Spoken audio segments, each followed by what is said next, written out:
is hammer time. You know, the song says stop hammer time. Does that imply that hammer time stops the flow of time? You don't care, do you? Bring on the Smashdown with Smashdown. Seems like a proper name. This character is brand new to the Transformers, starting off in the Siege line and even continuing with a re-released Earthrise package and map. Not much is known, but apparently this can be added to your record roster. Even the gender isn't clear, with the officials behind Transformers and the card game giving conflicting information. I guess you could decide, maybe have multiples as a species. Seems like we've got another Acid Storm situation. Smashdown fits with the name, transforms into the Airquake Hammerclaw. Less of a claw, but I see the hammer with two large blocks on the side.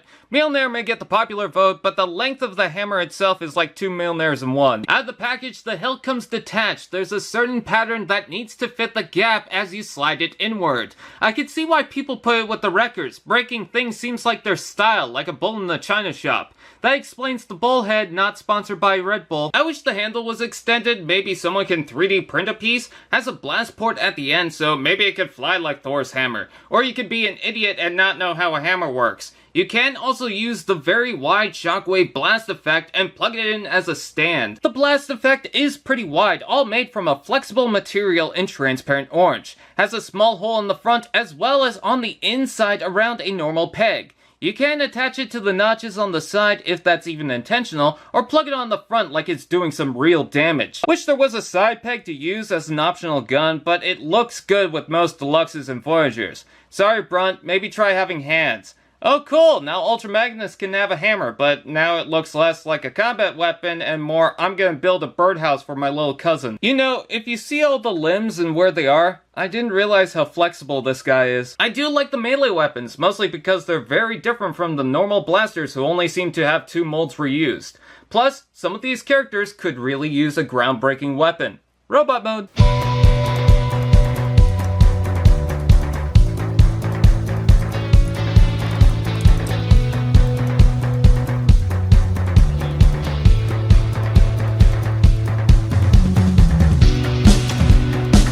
Interesting enough, all the animalistic Battlemasters seem to turn into melee weapons, while the humanoid figures are regular blasters. Smashdown is no different. While you can argue he's not exactly a full animal, he's neither humanoid. That bull-style head is perfect for a destructive little Battlemaster with giant horns he could use to still do damage with. Some painted colors including the silver and blue, but with the head and red color you can tell his personality is rage.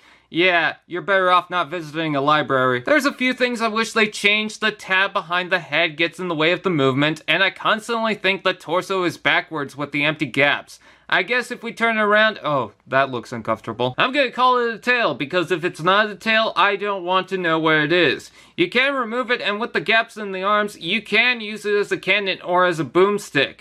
But if you leave it in the back, you know where this is going. This is why bulls don't normally eat Taco Bell.